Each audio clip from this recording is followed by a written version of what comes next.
घोटकी ज़िले के सनती इदारे FFC इंतज़ामिया पारां मुख़्तलिफ़ स्कूलनि खे बिल्डिंग फर्नीचर ऐं बेपहुच मिस्कीन माण्हुनि जी न्याणियुनि खे शादियुनि में जहेज़ जो सामान फ़राहम करण जो सिलसिलो बदस्तूर जारी आहे। इन सिलसिले में FFC जे ज़ेर इंतज़ाम हलंदड़ बहितरीन तालीमी इदारे सोना पब्लिक स्कूल एंड कॉलेज में बेपहुच माण्हुनि जी न्याणियुनि खे शादियुनि में लखें रुपयनि जो ॾाज जो सामान ॾियण जे हवाले सां resident manager brigadier Mohammad Saleem Cheema जी ज़ेर सदारत एक तकरीब मुनक़िद कई वई, जंहिंमें colonel Shakeel Chattha, colonel Shujaat Minhas, media coordinator head office FFC madam Sadia PRO, FFC Amanullah Shar, Ahmed Ali Soomro समेत ॿियनि FFC जे ऑफिसरनि वॾे अंग में शिरकत कई। इन मौक़े ते टिनि ख़ानदाननि जी न्याणियुनि खे शादियुनि में ॾाज जो सामान विरहायो वियो, जंहिं बाद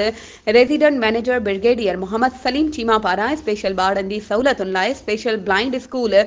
सोना public school and college Kot Kamal Mahar school ji building जो इफ़्तिताह कयो। इन सिलसिले में इलाइक़े वासियुनि पारां FFC इंतज़ामिया जे resident manager brigadier Mohammad Saleem Cheema जो शानदार इस्तक़बाल कयो। इन सिलसिले में मीडिया सां ॻाल्हाईंदे resident manager brigadier Mohammad Saleem Cheema जो चवणु हो त असांजो अज़म ई इंसान ज़ात जी ख़िदमत करणु आहे, जेको सिलसिलो जारी आहे छो त इंसान ज़ात जी ख़िदमत करणु हिकु अफ़ज़ल अमल आहे।